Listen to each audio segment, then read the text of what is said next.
안녕하세요. 서울 고등부분에 나와 있는데요. 법학 박사, 법무사 전문위원 김철치입니다. 오늘은 고소장, 경찰 불송치 결정에 대한 이의 신청, 검찰 항고 재정 신청 등에 대해서 가르쳐 드리겠습니다. 제가 민사뿐 아니라 형사도 많이 하는데 특히 법학 박사를 서울시립대에서 일반대학원에서 형사법으로 박사학위를 받았습니다. 서울시립대는 박사학위 받기가 정말 어려운 곳으로 유명한데요. 받았고 실무에서 논문이나 책 쓰는 거 그리고 뭐 연구하는 걸 되게 좋아해요. 뭐 서면 하나를 쓰든 민사든 형사든 뭐 한두 장 쓰는 게 아니고 수십 장으로 논문 수준으로 씁니다. 그렇다고 비용 많이 받는 건 아니고요. 비용 저렴하게 해드리고 그렇다고 뭐 싸구려를 하진 않아요. 법무사가 받는 거 정도 하는데 우리가 이제 고소를 당하면 좀 제가 뭐 바빠가지고 이렇게 걸어다니면서 해야 돼요. 이동할 때나 하지 앉아가지고 가르쳐 드리고 이럴 시간이 안 나요. 그런 거는 정말 이렇게 본인 개개인의 이런 거 필요하시면 상담을 요청하시거나 의뢰를 주시면 잘해드려요. 유튜브에서는 다 얘기 못하는 것도 많아요. 그리고 유료로 상담하시는 분들 위해서도 엑기스는 남겨놔야 되니까요. 우리가 이제 고소장 같은 경우 만약에 사기를 당했다. 사기 횡령배 이런 제3죄 같은 경우 몇 년 전부터 이제 검경수사권 조정돼 가지고 제3죄 중에 5억 넘는 것만 검찰청에 바로 고소장 접수할 있고요. 나머지는 다 경찰에 해야 돼. 수사의 종결권을 경찰에서 가지기 때문에 옛날처럼 경찰관님들이 부담을 많이 가지세요. 옛날에는 수사를 하다가 난항이 있으면 뭐 검찰로 보내서 또 수사를 할 수 있는데 이제 수사를 종결해 하니까요. 그래서 고소장 뭐 반려라든지 고소장 제대로 잘 안 쓰면 수사하는데 잘 안 해줘요. 그리고 무혐의도 많이 나고요. 만약에 내가 진짜 억울한데 이게 만약에 사기에도 종류가 되게 많아요. 뭐 대여금 사기 그리고 뭐 투자 사기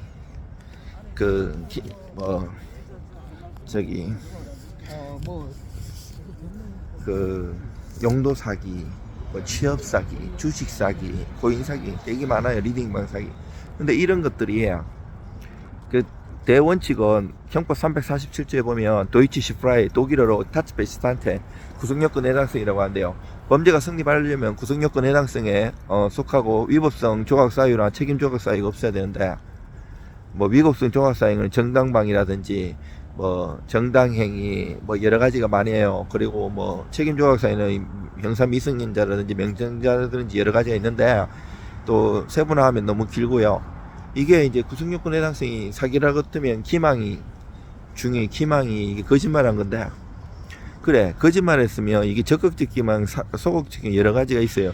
뭐 처음에 일정하게 뭐 대여해주면 돈을 갚는 식으로 이렇게 했을 때 이게 계속 수없이 반복되고 나중에 안 주고 투자 사기도 마찬가지인데 중요한 대원칙은 변제할 돈을 빌려줄 당시에 이 채무자가 돈 받았을 때 변제 자료가 변제 의사가 없어야 돼요. 이게 중요해요. 여보세요? 능력이 있으면 사기가 안 돼요. 민사로 해야지. 그래서 이 요점이 중요한 거예요. 우리 공인중개사님이 하면 전세 사기 이것도 문제가 많이 되잖아요. 제가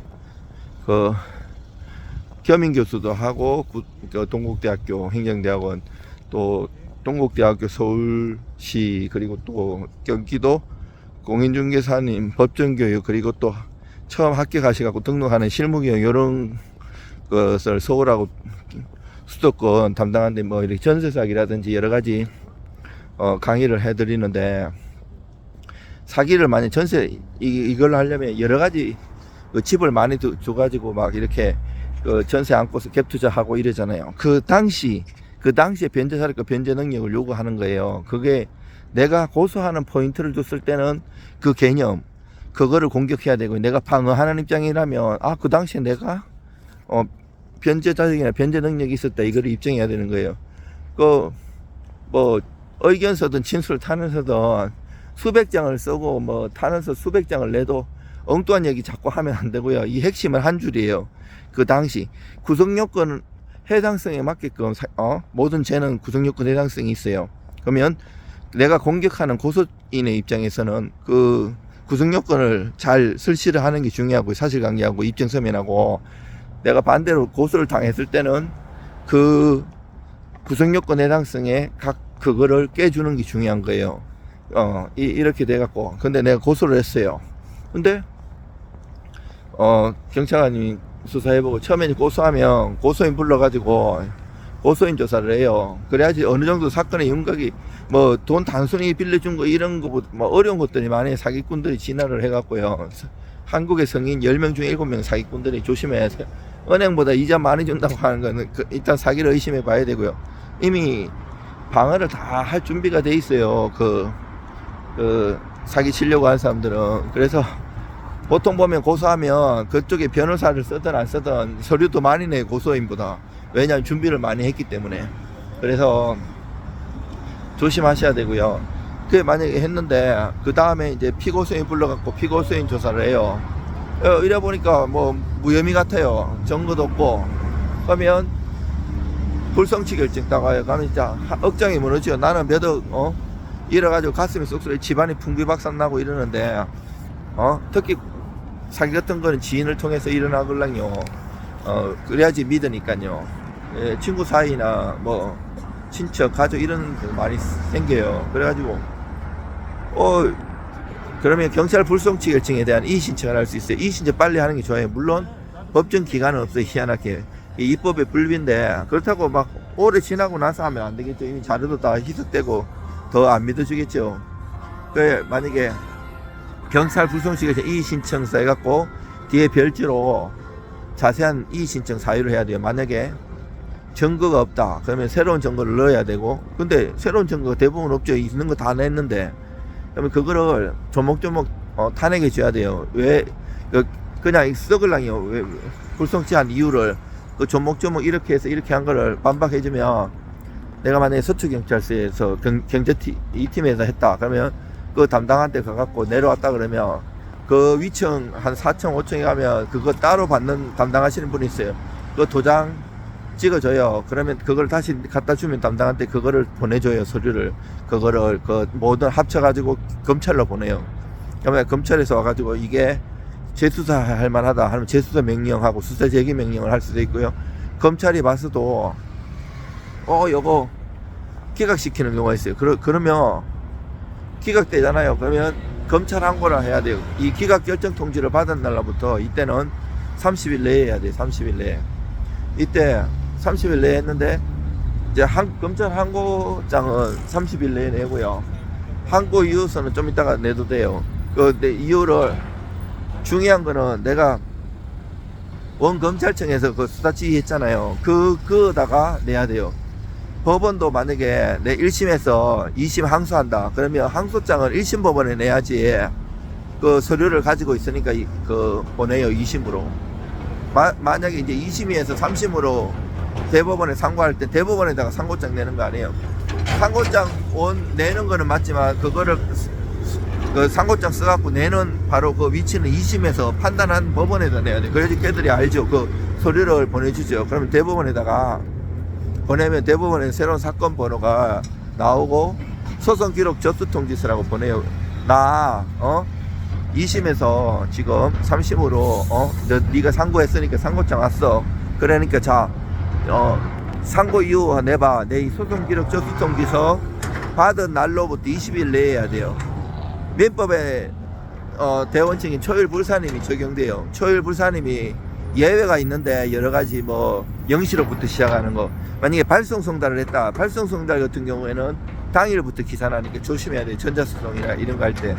그다음에 20일 내면 그때 되는 것처럼 이 검찰항고도 검찰항고장 내보내고, 전자로 아직 안 되기를 하는 형사는. 그래서 항고장을 자세히 또 준비를 해야 하고, 물론 항고 내려고 할 때부터 준비를 해야 돼요. 법무사나 변호사한테 의뢰를 해가지고 준비를 막 써갖고 미리미리 준비해야 돼요. 보통 보면 자기들이 다 내고 나중에 며칠 안 남고 보내는 의뢰를 하면, 물론 저는 하루만 해도 많은 서류를 다 검토하고 이런 능력이 있지만 내가 다른 일을 의뢰를 받았고 바쁘면 못할 수도 있잖아요. 그래서 넉넉히 1, 2주는 해갖고 준비하는 게 좋고요. 그래가지고 이제 검찰 항고도 만약에 기각됐다 그러면 법원에다가, 이제는 검찰 단계 수사기관에서 했잖아요. 그 다음에 할 수 있는 게 이제 법원에다가 하는데, 검찰을 가날 고등법원에다 하는데, 그게 서울 고등법원 같은데 해야 돼. 제가 고등법원 갔다 왔잖아요. 그러면 이 재정 신청을 할 수 있는데, 이 법원에다가 하지만 판사님이 보시는 거지만, 아까 검찰에서 했었는 거잖아요. 그 상급 검찰에서. 그러면 그 검찰에다 내야 돼요. 원심 검찰에다가. 그래야지 걔들이 서류를 가지고 있으니까. 요거는 당사자들이 전화를 해갖고 이 서류가 지금 어느 단계인데, 원래 했던 그 원 검찰청인지 아니면 고등 검찰청인지 그런 걸 잘 전화해가지고 민원실에다가 이 서류 어디인지 어디로 내면 되는지 물어봐갖고 본인들이 우편으로 하지 말고 가는 게 나아요. 우편으로 띡 보내는데 여기서 만약에 아니면 보내주진 않잖아요. 보낸다 그러면 늦을 수가 있으니까요. 그래서 항고장만은 제대로 내는 가서 내는 게 낫고, 항고 이어서는 우편으로 보내도 되지만 웬만하면 가갖고 내는 게 나아요. 왜냐면 새로운 증거라든지 서류 같은 거 새로 낼 게 많기 때문에. 하는데 이게 경찰 단계, 검찰 단계, 법원 단계, 이게 다 달라요. 이게 결이 달라요. 쓰는 게 한두 장 이렇게 쓰는 게 아니고 수십 장 저는 써요. 근데 그 쓰는 문구나 이게 구속요건 해당성에 각 조각을 내는 것도 다 검사님 좋아하시는 거, 경찰 좋아하시는 거, 판사님 좋아하시는 거, 이게 다 있어요. 따로 문자체라는 정말 보기 좋은 떡이 뭐 맛있다고 밥상을 잘 차려드려야 돼요. 그분들도 바쁘시기 때문에 이거 수십 장을 뭐 이렇게 꼼꼼히 보지 않으실 거 아니에요. 그래서 거기에 색도 알록달록 해갖고 정말 딱 눈에 보이게 해줘야 돼. 이게 딱 보이는구나. 경찰에 고소장을 내는 것만 해도요, 증거 같은 거 증거도 따로 당연히 내야 되고요. 본문에 중요한 거는 캡처해가 딱딱 실어주고, 증거에 정 1호증, 2호증 이것도 포스트잇 딱딱 해주는 게 좋아요. 포스트잇 찾을 때는 있네, 증거 이렇게 덜시 보는데, 그거 막 수십 개 내는데 막 이거 덜렁덜렁 하고 이거 하면 그 수사할 맛 나겠어요. 그래서 딱 제대로 보여드리는 게 좋습니다. 그리고 뭐든지 정성이에요. 정말 정성을 기울이고 최선을 다해서 하고, 그렇게 해서라도 안 되면 한이라도 안 났는데 끝까지 하면, 대법원도 3심까지 다 가면 설령 내가 지더라도 한이 안 났는데, 이거 나중에 안 하면 그때 조금만 최선을 다해서 이런 합병 나가고 죽는 경우도 많아요. 정말 최선을 다해서 하면 잘 될 수도 있고, 만약에 잘 안 되더라도 최선을 다했기 때문에 후회는 없어요. 그리고 법리나 실무에 밝은 사람이 해야 돼요. 물론 내가 돈이 많으면 우리나라 최고 법무법인 하는 것도 좋고, 근데 그게 아니고 다 비슷비슷하다면 내가 할 수 있는 거에 최선을 다해야 돼요. 그거를 비용을 바가지 씌우는 사람한테 가면 안 되겠지만, 그렇다고 싸구려로 몇십만 원 해갖고 할 것 같으면 얼마나 열심히 하겠어요. 그냥 거기서 그게 아니라 아주 많이 받진 않지만, 그렇다고 싸구려로 아니면 적당한 선에서 하는 법무사든 법무사 사무실이든 변호사 사무실 해가지고 최선을 다해가지고 그거를 제대로 잘 작성하는 게 중요해요. 해가지고 하면 검찰 항고 단계나 재정 심전 단계에서 구제되는 경우도 있고요. 내가 만약에 진짜 거짓말로 하면 경찰 큰일 나고 무고죄로 처벌받을 수가 있고요. 그러면 안 되고, 억울하면 진짜 그런 사실이 있으면 최선을 다해서 해보는 것도 좋아요. 그리고 상담 같은 것도, 상담비 같은 거를 아끼면 안 돼요. 나라에서 정한 금액도 있기 때문에 그거를 제대로 자기 사건하고 결부시켜. 이건 제가 이제 원론적인 얘기를 한 거고, 자기 사건은 또 다르잖아요. 이게 다 있어요. 서류를 보면 이게 이 사건 들어보면 고소 단계에서 핵심 어떤 결이 있고, 이 고소가 만약에 안 받아줬으면 이 불송치 이의 신청이라든지 검찰항고에서는 어떤 포인트를 하는 게 그 기각 결정문에 나와 있어요. 그걸 보고 똑같이 보통 고소장 쓰듯이 그렇게 쓰면 당연히 안 받아주겠지. 왜냐면 거기서 부족한 문제하고 답을 가르쳐 주는데 그 가려운 부분을 끌고 줘야 되는 거예요. 예, 그거를 증거가 있으면 증거를 내는 건 당연히 더 좋은 거고요. 증거를 냈는데도 잘 안 받아주는 게 있어요. 그거는 먹음직스럽게 글로써 판례와 조문을 해갖고 이 증거가 왜 이렇게 될 수밖에 없다는 얘기를, 이게 불충분한 게 아니라는 사유를 잘 설시해 주는 게 중요해요. 여러분들 힘내시고, 어려운 환경에서 다들 힘들지만 최선을 다해가지고 내가 문제라는 게 내 운전 잘해도 방어운전 해도 사고 나눌 수 있는 것처럼 내가 정말 제대로 살고 열심히 살고 저 자식 먹이 살리려고 노력하다 보다가 사기도 당하고 별의별 문제에 휩쓸리걸라의 미형사, 뭐 법무사 변호사든 뭐 대통령이든 뭐든 다 그런 문제가 생길 수밖에 없어요. 이 땅에 사는 우리 자체는 육신을 입고 있기 때문에 그래서 그렇지만 그 문제가 생기면 슬기롭게 대처하는 것도 이게 중요해요. 포기하지 마시고요. 뭐든지 윈스턴 처칠이 그랬어요. 무슨 일이든 크든 일이든 작은 일이든 중요한 일이든 사소한 일이든 포기하지 말라고. 포기하지 않으면 이룬다고. 여러분들 힘내십시오.